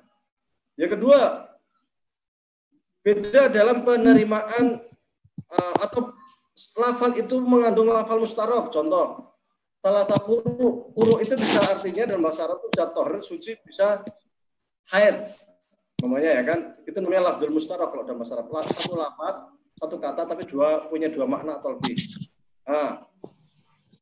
Kata quru itu bisa suci, bisa tohir, bisa haid, sehingga orang yang iddah itu talata quru 3 kali haid atau 3 kali suci. Nah, itu masalahnya kan. Nah, ini juga menimbulkan perbedaan. 2. Yang ketiga, bisa juga karena penerimaan hadis. Yang sini melihat hadis ini sahih, yang sini melihat hadis ini dhaif. Nah, perbedaan dalam penerimaan hadis ini juga berimplikasi terhadap pemahaman fikih. Yang keempat, perbedaan geografis. Satu tinggal di Irak, satu tinggal di Mesir, satu tinggal di Hijaz, satu di Indonesia. Kondisi lingkungan ini juga mempengaruhi terhadap perbedaan ijtihad, karena urf itu atau tradisi itu menjadi salah satu pertimbangan dalam ijtihad. Urf. Maka dalam kaidah fikih itu taghayyur fatwa bitaghayyur zaman wal makan wal hal wal urf. Bahwa perubahan situasi, kondisi, tradisi itu sangat berpengaruh terhadap perbedaan fikih. Nah, perbedaan dalam memahami itu kemudian dirangkumlah dalam sebuah metodologi ijtihad, sehingga para ulama itu, katakanlah Imam Syafi'i mempunyai metodologi sendiri dalam ijtihad, terutama dalam memandang nas Al-Quran secara semantik atau secara maqasidi, ya kan. Imam Hanafi punya metodologi sendiri, Imam Laits punya metodologi sendiri, Imam Ahmad bin Hanbal punya Imam Tabari dan sebagainya. Sehingga karena banyaknya metodologi ini, sehingga berimplikasi kepada banyaknya pemahaman fikih. Karena untuk Quran Sunnah itu kan seperti barang mentah, jadi harus dipahami. Cara memahaminya harus ilmiah. Supaya ilmiah harus ada metodologi yang bisa dipertanggungjawabkan. Metodologi ini yang kemudian disebut dengan usul fikih. Sehingga usul fikih itu ada usul fikih Syafi'i, usul fikih Hanafi, usul fikih Maliki, usul fikih Hambali, Laithi, Tabari, Ja'fari, Zaidi, Ibadi, dan sebagainya. Ketika usul fikihnya beda, hasilnya itu juga kadang beda gitu. Kadang hadisnya sama, tapi kadang hasilnya juga beda. Ada imam, ada metodologi, ada fikih, ada murid atau pengikut. Jadilah namanya madhab. Jadi kalau maunya kita bicara tentang madhab Syafi'i, itu kita berarti berbicara tentang Imam Syafi'i. Kita bicara tentang metodologi yang digunakan oleh Imam Syafi'i atau usul fikih. Kita bicara tentang fikihnya, hasil metodologinya Imam Syafi'i. Kita bicara tentang ulama-ulamanya pengikut madhab Syafi'i. Atau pengikut-pengikutnya kita sebagai madhab Syafi'i. Seperti itu. Hanya karena ini ranahnya adalah ranah fikih, itu sangat lebih toleran. Sehingga tidak ada masalah namanya seorang Hanafi, seorang di belakang Syafi'i dan sebagainya, atau ini ada masalah lebih toleran lah. Tidak ada masalah itu. Sehingga di Ahlus Sunnah sendiri sesungguhnya mengakui banyak sekali mazhab fikih, cuman yang tersisa sampai saat ini adalah 4 mazhab fikih atau 5 dengan Zahiri. Bahkan dengan paham lain pun, katakanlah dengan Ja'fari. Ja'fari itu milik Syiah, fikihnya Syiah Ja'fari. Ada namanya Syiah Zaidi. Ada lagi Ibadi itu milik Khawarij. Khawarij itu ada namanya fikihnya Ibadi. Itu juga karena perbedaan metodologi, dan itu lebih toleran, lebih terbuka, dan semua mazhab-mazhab itu diajarkan di Al-Azhar. Saya pikir untuk fikih lebih nggak ada masalah. Hanya mungkin yang persoalan itu adalah di akidah, karena diperuncing oleh masalah politik itu tadi. Wallahu a'lam. Baik, jazakumullah khairan jawabannya Ustadz Wahyudi. Sebetulnya ada yang sudah japri tadi ingin bertanya secara langsung, ada juga beberapa pertanyaan yang masuk, namun ada yang menanggapi terkait masih dalam pembahasan yang sama ini Ustadz, dalam diskusi di chat grup umum. Tapi Ustadz, apakah memungkinkan kita bersatu jika memang ada masalah mendasar yang tidak bisa diterima masing-masing kelompok? Misalnya Syiah yang tidak menerima, bahkan ada yang sampai mencela para sahabat. Sedangkan Ahlu Sunnah mengakui dan menjunjung para sahabat yang kadang dicela oleh Syiah, dan tentu Ahlu Sunnah tidak bisa menerima itu. Itu kira-kira bagaimana Ustadz? Karena dalam hal ini bukan sebuah persoalan politik, tapi memang sudah masalah keyakinan yang mendasar yang memang berbeda dari keduanya. Silahkan Ustadz. Ya, itu awal mulanya juga persoalan politik. Kan Ali sama Muawiyah ya kan? Jadi orang-orang Syiah itu tidak mau menerima hadis-hadis yang diriwayatkan oleh atau pendukung Muawiyah atau pendukung atau Sayyidah Aisyah, karena Sayyidah Aisyah juga melawan Ali waktu itu kan. Itu awalnya bahasa politik, sekarang aja bukan kita melihat bukan persoalan politik, tapi awalnya dulu karena politik. Karena pertempuran perang Siffin itu, kemudian perang Jamal itu, ya itu. Nah, hanya memang di waktu kumpul yang disebut dengan Risal Aman tadi itu sudah ada fatwa juga dari kalangan Syiah bahwa dari kalangan Syiah pun tidak diperkenankan untuk mengumpat para sahabat yang itu menjadi simbol bagi kalangan Ahlussunnah wal Jamaah. Dalam takrib pada madhab itu juga upayanya seperti itu. Kalau takrib pada madhab sebenarnya lebih lama, tahun 1944 atau berapa. Kalau yang Risal Aman kan tahun 1900 sekian ya, 94 masalah. Nah, itu diantaranya itu. Sehingga dan tidak semua Syiah juga tidak semua Syiah itu mencela sahabat. Bahkan Muqtada Sadr itu salah seorang tokoh Syiah di Irak. Itu juga menganjurkan kepada pengikut Syiah untuk tidak mencela para sahabat. Melarang, termasuk mencela Sayyidah Aisyah, melarang juga. Dia Syiah Ithna Asyariyah. Jadi Syiah itu juga macam-macam. Maka ya sikap kita sebenarnya kalau apa namanya ya, kalau ingin bersatu ya sungguhnya kita bisa menghormati masing-masing lah. Kita bisa masing-masing dan di Risal Aman itu sebenarnya jelas. Orang Syiah tidak boleh menyebarkan pahamnya di tempat Sunni. Makanya di Syiah Iran nih, nggak boleh menyebarkan paham Syiah di Indonesia. Indonesia pengikuti Sunni. Karena kalau memaksakan pemahaman Syiah di Indonesia pasti konflik. Sama orang Sunni kalau di Iran sudah Syiah ya udahlah nggak usah menyebarkan paham Sunni di Iran. Kita hormati aja apa yang sudah ada di Iran. Nah, di antaranya itu, kalau sesungguhnya Risal Aman itu kalau kita terapkan atau kita jalankan itu sesungguhnya harmonisasi umat Islam terhadap firqah-firqah kelompok-kelompok Islam bisa bisa terlaksana. Dan persoalan lagi juga kadang ada persoalan di bawah juga. Fanatik buta dan tidak tahu terhadap kelompok lain ini juga masalah. Karena kalau sudah fanatik itu sudah sulit sekali. Bahwa kelompok saya yang paling benar, kelompok lain yang salah, sebenarnya kelompok lain salah. Nah, ini kalau udah kayak gini sulit kan? Ini juga repot.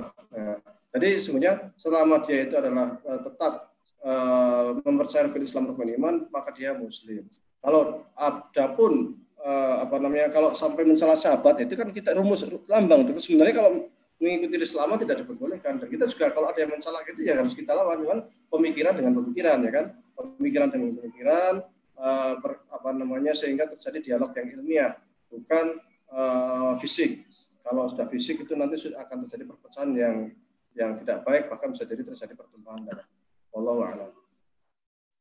Baik, terima kasih jawabannya Ustadz Wahyudi. Mungkin sekedar informasi karena Risal Aman beberapa kali disebut seperti itu ya, karena itu juga suatu hal yang perlu dirujuk. Kiranya Bapak Ibu Ustadz Ustazah berkenan untuk merujuk bahwasanya ya sekedar informasi singkat itu adalah risalah yang ada sekitar tahun 2004 atau 2005 di Yordania yang berisi tentang pembahasan Islam itu siapa dan term kafir itu sebetulnya layak untuk diberikan kepada siapa gitu, atau semudah itukah kita mengatakan kafir terhadap orang yang demikian dan ada beberapa mazhab dan aliran Islam yang diakui apa saja siapa saja, dan mungkin nanti bisa dirujuk lebih lanjut. Untuk selanjutnya tadi ada yang menyampaikan ingin bertanya langsung Saudara Yusmi Ridho, kepada beliau kami persilahkan. Sebentar.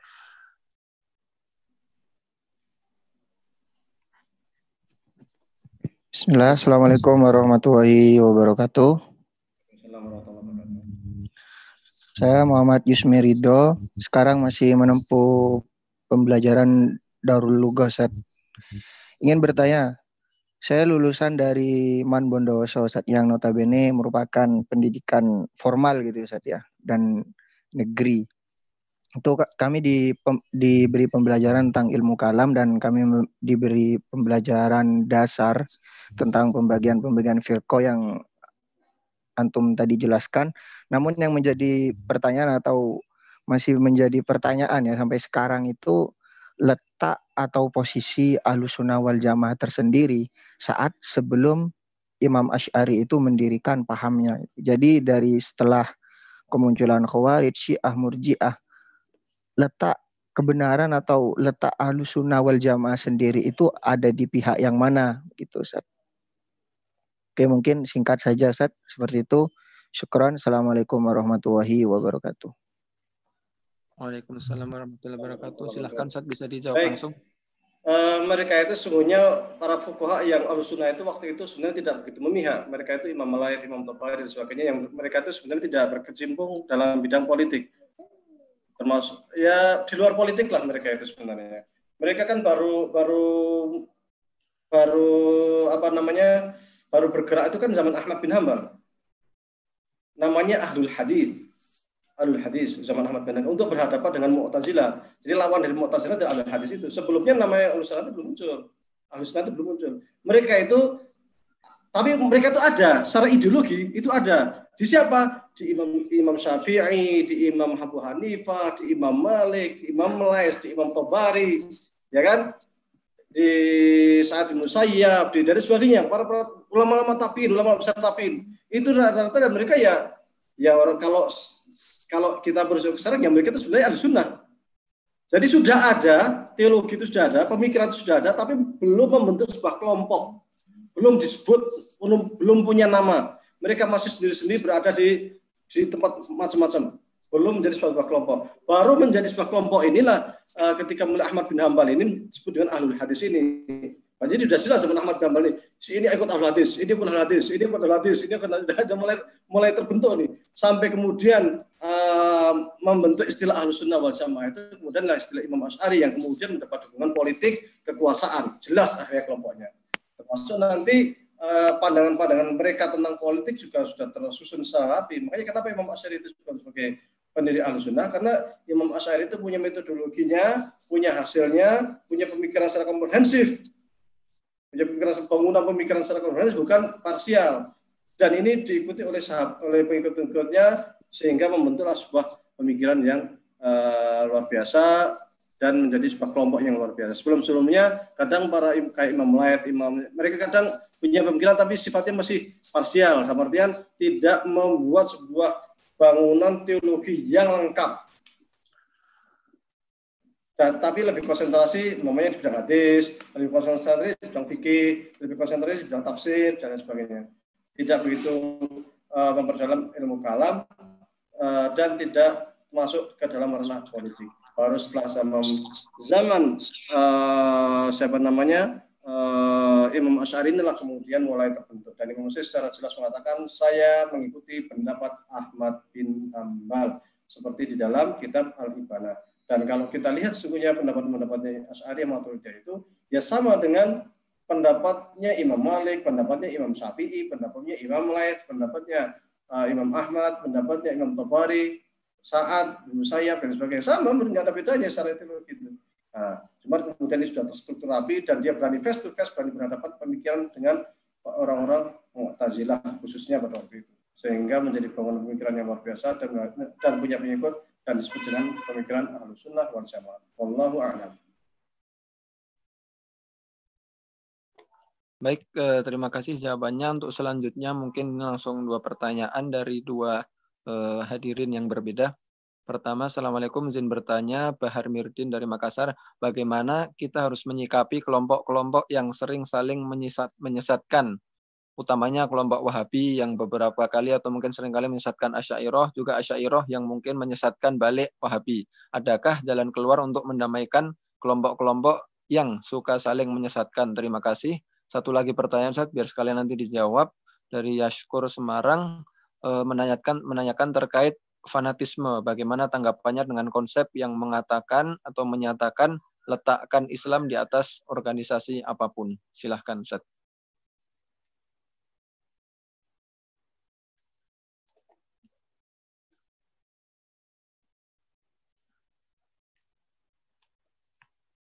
Suaranya belum kedengar, Ustaz. Bisa Baik. Jadi sebenarnya asalkan kita itu bersikap toleransi, memahami bahwa mereka itu persyarat rukun Islam, rukun iman adalah seorang Muslim, sebenarnya mestinya ya toleran sajalah. Persoalannya itu kan fanatik ini.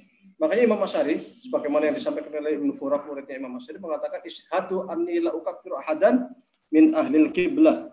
Ishadu anni la ukaffiru ahadan min ahlil qiblah. Saksikan kalian bahwa saya tidak pernah mengkafirkan satu orang pun mereka yang masih termasuk ahlul kiblah. Maka Anda tahu ini Maqalatul Islamin karya Imam Asy'ari. Di sini banyak sekali disebutkan kelompok-kelompok Islam dari Syiah, dari Khawarij, dari Murji'ah dan sebagainya. Tetapi beliau satu pun tidak ada kata-kata yang mengkafirkan kelompok-kelompok tersebut.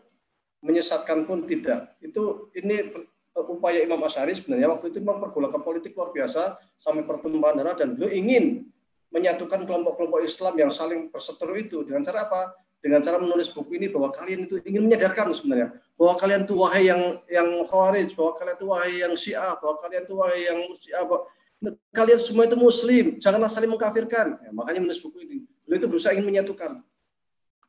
Maka sebagai orang-orang Asy'ari sungguhnya kita juga alul haq was sunnah itu juga meniru lah paham seperti itu. Makanya dalam kitab Faisalut Tafriqah bainal Islam dan Zindiqah karya Imam Al-Ghazali, di situ juga disebutkan sebab terjadi perpecahan umat, yaitu fanatik buta itu, termasuk di kalangan Asy'ari sendiri, kata beliau itu. Dan seringnya itu kadang yang masalah juga terkait orang awam juga. Kalau dalam Faisalut Tafriqah itu belum menceritakan tentang kondisi pada waktu itu yang perpecahan juga luar biasa, dan beliau juga prihatin Imam Ghazali. Jadi sungguhnya apa yang terjadi saat ini, bahkan kalau saat ini itu kalau di Indonesia itu sungguhnya sangat-sangat mending lah. Sangat, ya kita kan paling masih seperti itu, masih ada kata ada yang membid'ahkan, ada kata yang musyrikan, itu kan masih dalam tataran lisan kasarnya seperti itulah. Kalau di Timur Tengah itu sudah bukan lisan lagi, udah bom yang bicara, udah bedil itu kan. Itu seperti pertumpahan darah gitu kan. Jadi memang Imam Asy'ari juga, zaman Imam Asy'ari juga seperti itu. Pertumpahan darah itu. Zaman Imam Ghazali juga seperti itu. Makanya Imam Asy'ari menulis buku Maqalatul Islamin, Imam Ghazali menulis buku Faisalut Tafriqah bainal Islam dan Zindiqah itu, bahwa perbedaan antara Islam dan yang Islam dengan Zindiq itu ya masalah itu, masalah usuluddin istilahnya, masalah yang kalau sudah nggak beriman pada Allah, nggak beriman pada malaikat sebagainya, atau yang disebut dengan al-umur minatin badurah, itu baru zindik, itu baru kafir. Selama itu kita masih percaya rukun Islam, rukun iman, apapun kelompoknya, ya saling toleran aja lah. Jadi jangan fanatik lah. Yang Wahabi juga silakan, jangan mengkafirkan orang, ya kan? Yang kelompok lain Asy'ari juga janganlah mudah menyesatkan Wahabi. Kalau dengar kelompok lain berbeda langsung didua, Anda Wahabi, Muhammadiyah Wahabi, ini Wahabi, ya, dikit-dikit Wahabi. Wahabi itu saya katakan momok sekali. Sama Wahabi juga melihat yang Asy'ari, wah itu ahlul bid'ah, ahlul kubur, ahlul apa, semua sesat.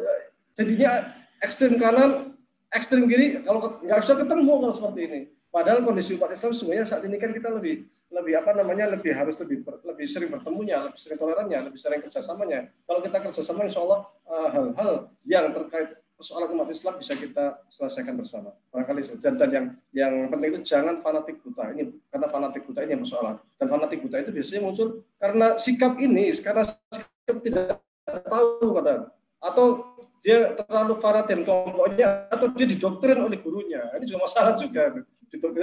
Didoktrin gurunya pokoknya begini, kalau nggak begini salah, kalau nggak begini sesat. Nah, ini kan akhirnya sikapnya tidak eksklusif. Kita gaulnya hanya dengan kelompok kita, saya nggak mau gaul dengan kelompok lain. Kalau dengan kelompok lain, seakan-akan kelompok lain itu sesat aja di otak kita itu. Mereka nggak sesuai sunnah, ini nggak sesuai sunnah. Jadi harus ikut kelompok saya, karena kelompok saya nggak sesuai sunnah. Semua imam mazhab itu semuanya itu ikut sunnah, karena semua itu berpedoman kepada Al-Quran dan Sunnah.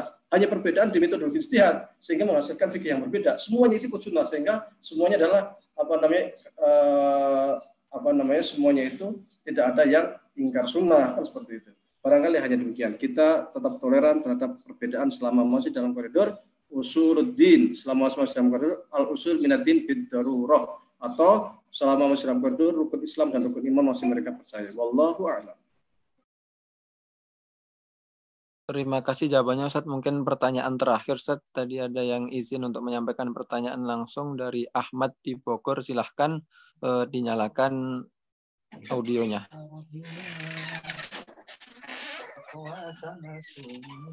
Baik, Bismillah, Assalamualaikum warahmatullahi wabarakatuh. Saya izin bertanya, yang pertama tentang Asy'ariyah itu menjadi sebuah nama, karena Asy'ariyah itu rujuknya kepada Imam Asy'ari gitu. Padahal sebagian orang itu mereka mendakwa bahwa Imam Asy'ari ini selama 40 tahun berfaham Mu'tazilah. Maka mereka mengatakan, kenapa kita harus mengikuti orang yang selama 40 tahun berpaham Mu'tazilah dan setelah itu dia baru memahami tentang Asy'ariyah gitu kan. Terus yang kedua Ustadz, apakah tidak ada sebelum Imam Asy'ari ini imam-imam yang mereka membuat kitab tentang akidah yang dianut oleh Imam Asy'ariyah Ustaz, sehingga mungkin kita bisa merujuk kepada mereka dengan sebuah kitab yang jelas, seperti mana karya-karya yang jelas dalam bidang fikih dan lain sebagainya, itu kan mudawanah, artinya sudah sangat jelas kita bisa menemukan sampai saat ini. Tapi dalam Asy'ariyah kita hanya menemukan pada Imam Asy'ari, dan itu kita pada ulama sebelumnya belum menemukan kitab yang semisal itu Ustaz. Jadi seperti itu Ustaz. Sebelumnya jazakumullah ahsanal jazak. Assalamualaikum warahmatullahi wabarakatuh. Baik, terima kasih pertanyaannya. Mungkin sama satu lagi Ustaz, terakhir ini sudah disampaikan di chat sejak dari tadi, mungkin terkait fenomena thariqah. Kira-kira itu munculnya sejak kapan? Fenomena yang mungkin banyak terjadi di kalangan umat Islam. Silahkan Ustaz, bisa dijawab. Terima kasih. Baik, yang pertama terkait paham Asy'ari ya kan. Sesungguhnya sebelum Imam Asy'ari itu ya Imam Abu Hanifah yang telah menulis Fiqhul Akbar, Abu Hanifah. Tapi mungkin mungkin tidak sefenomenal karya-karya Imam Asy'ari, karena memang Abu Hanifah itu lebih terkenal sebagai faqih, bukan sebagai mutakallim. Seorang faqih. Kitab fikihnya Fiqhul Akbar itu terkait dengan Usuluddin, tapi tidak sefenomenal apa yang ditulis oleh Imam Asy'ari. Dan Imam Asy'ari menulisnya itu sudah sangat jelas sekali, bahkan beberapa buku beliau tulis, Al-Lumma', kemudian Usul Ahli Sunnah wal Jamaah, kemudian beliau juga menulis buku yang lain, Ihsan fi Ilmil Kalam, dan lain sebagainya. Buku-buku terkait akidah yang terstruktur rapi, komprehensif, dan metodologi yang jelas. Ini yang barangkali sebelum Imam Asy'ari itu di kalangan Ahli Sunnah belum ada, sehingga orang merujuknya kepada Imam Asy'ari. Kenapa kok merujuk Imam Asy'ari yang sebelumnya Mu'tazilah selama 40 tahun? 40 tahun kan lama sebenarnya. Sesungguhnya bukan masalah dia lama di Mu'tazilah atau tidak, tetapi dari sisi substansi pemikirannya itu sendiri. Imam Asy'ari ketika pindah dari Mu'tazilah menuju pemikiran Ahmad bin Hanbal, beliau mampu merumuskan dan menulis buku yang luar biasa itu. Sehingga orang-orang kelompok Ibnu Hanbal waktu itu ketika muncul pemikiran Imam Asy'ari itu seakan-akan punya pegangan. Mereka itu kalau istilahnya itu punya bendera lah. Mereka itu wah ternyata ini bangga mereka itu. Bangga sekali, sehingga karya Imam Asy'ari itu langsung tersebar. Pemikiran Asy'ari itu langsung tersebar, dan Imam Asy'ari ini luar biasa. Mungkin yang karya-karya yang sampai ke kita saat ini memang nggak terlalu banyak ya. Tetapi di zamannya luar biasa. Beliau itu juga punya ngarang kitab tafsir. Tafsirnya ini tentang mengkanter juga tentang banyak mengkanter tentang pemikiran Mu'tazilah, tidak main-main, 200 jilid kitab tafsirnya karya Imam Asy'ari, luar biasa. Sehingga karena kafa'ah ilmiah, kemampuan keilmuan yang luar biasa inilah, sehingga orang berbondong-bondong untuk belajar mengikuti paham Imam Asy'ari. Jadi kafa'ah ilmiahnya ini, kemampuan keilmuan yang luar biasa ini yang menjadikan orang merujuk pendapatnya Imam Asy'ari. Itu yang pertama. Kenapa kok tidak merujuk kepada sebelumnya? Ya karena yang sebelum imam sebelumnya tidak punya karya monumental, karya besar sebesar karya Imam Asy'ari. Yang kedua tadi terkait dengan Kok lupa saya kedua ya? Tentang fenomena thariqah, Ustaz.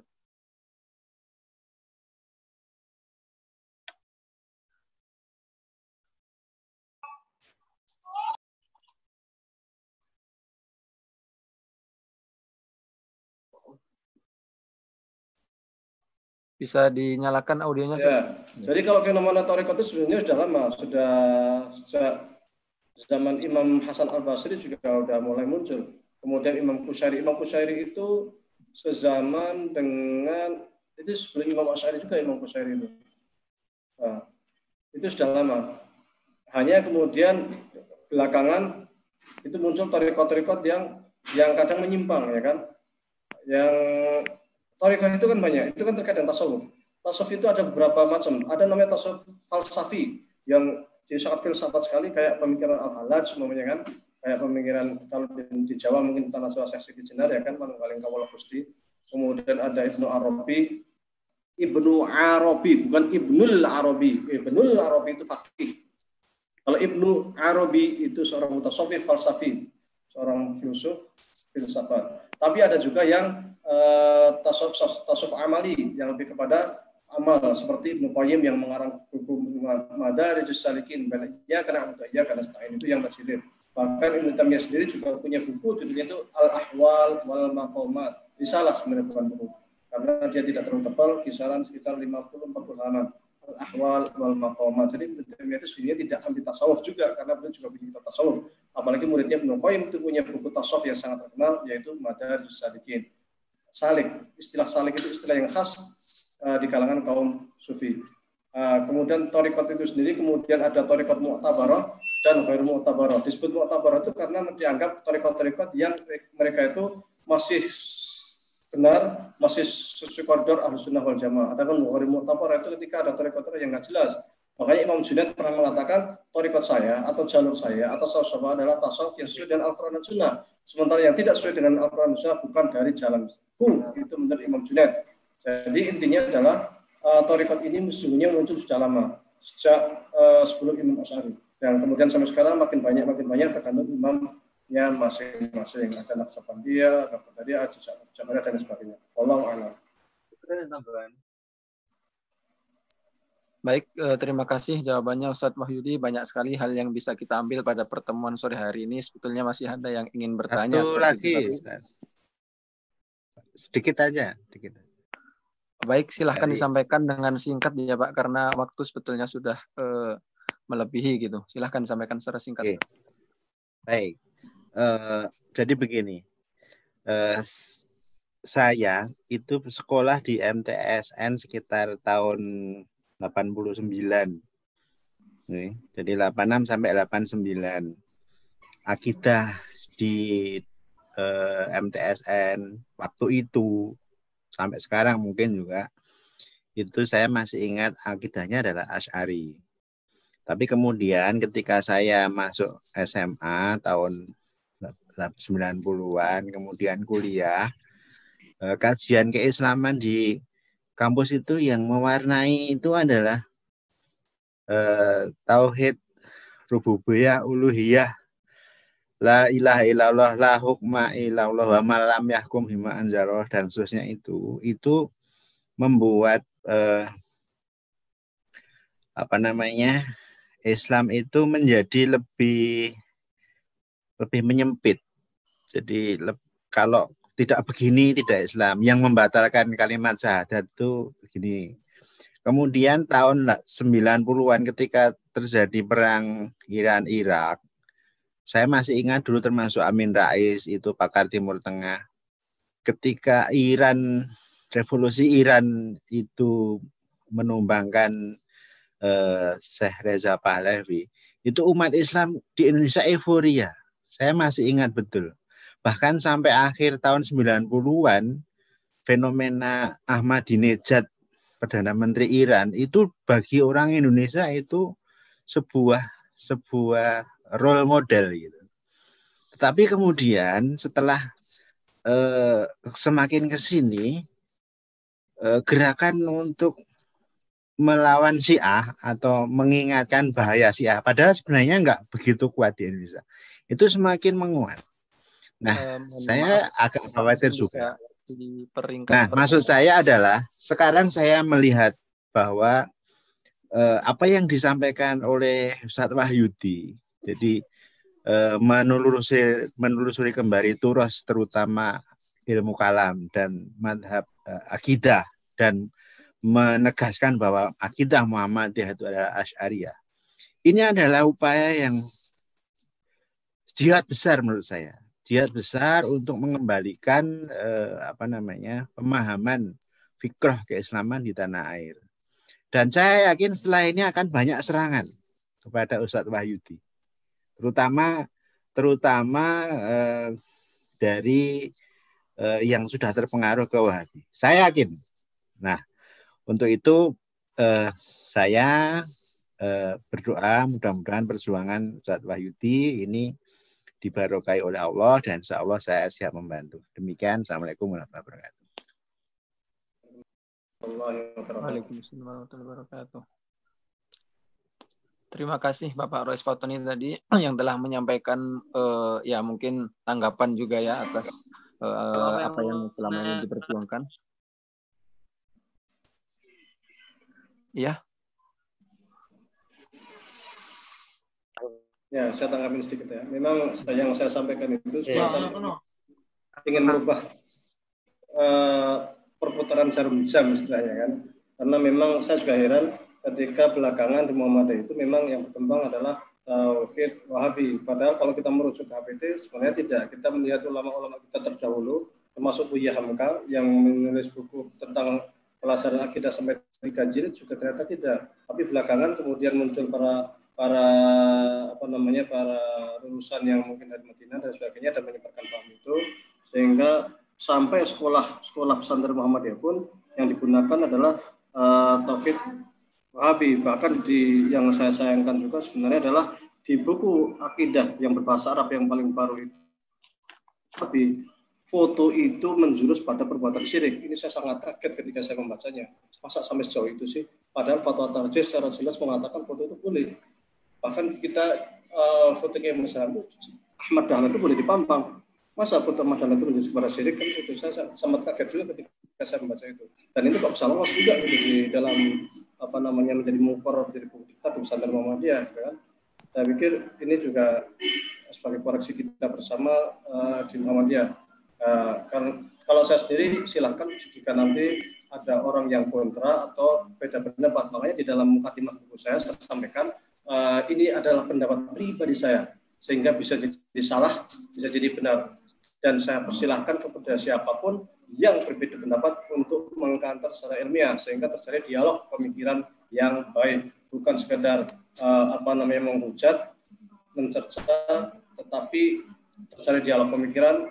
Ya kalau nggak setuju ya silakanlah ditulis. Saya HPT yang bagian ketuhanan yang barangkali kalau di HPT hanya mungkin 2 halaman mungkin kan saya coba kembangkan menjadi 3 jilid buku. Ya silakan yang berbeda untuk mengkantor pemikiran saya secara ilmiah sehingga terjadi dialog pemikiran yang sehat, berkembang pemikiran Islam, sama-sama mencintai ilmu, mengembangkan pengetahuan. Wallahu a'lam. Terima kasih. Mungkin sekalian closing statement Ustaz dan ditutup gitu. Nanti untuk selanjutnya saya akhiri. Baik. Sebagai penutup, insya Allah nanti ke depan kita akan lanjutkan. Ini baru berarti 2 kali pertemuan ini masih di mukadimah ya, masih di mukadimah bab awal. Insya Allah ke depan kita mulai lanjut ke firqah An-Najiyah lagi, tetapi kita akan berbicara terkait esensi ajaran-ajarannya, bukan ajarannya, pemikiran-pemikirannya. Kalau tadi hanya 2 pertemuan ini hanya terkait dengan pandangan politik saja. Ke depan insya Allah kita mulai lanjutkan lagi terkait dengan pandangan pemikirannya. Mudah-mudahan dari sini kita lebih terbuka dengan pemikiran-pemikiran yang ada pada kelompok-kelompok Islam saat ini, seperti ISIS, seperti Jamaah Tabligh dan lain sebagainya. Sebagai penutup, mari kita berdoa bersama-sama. Mari kita beristighfar 3 kali. Astaghfirullahaladzim, la ilaha illallah wa la ilaha illallah. Astaghfirullahaladzim, la ilaha illallah wa la ilaha illallah. Astaghfirullahaladzim, la ilaha illallah wa la ilaha illallah.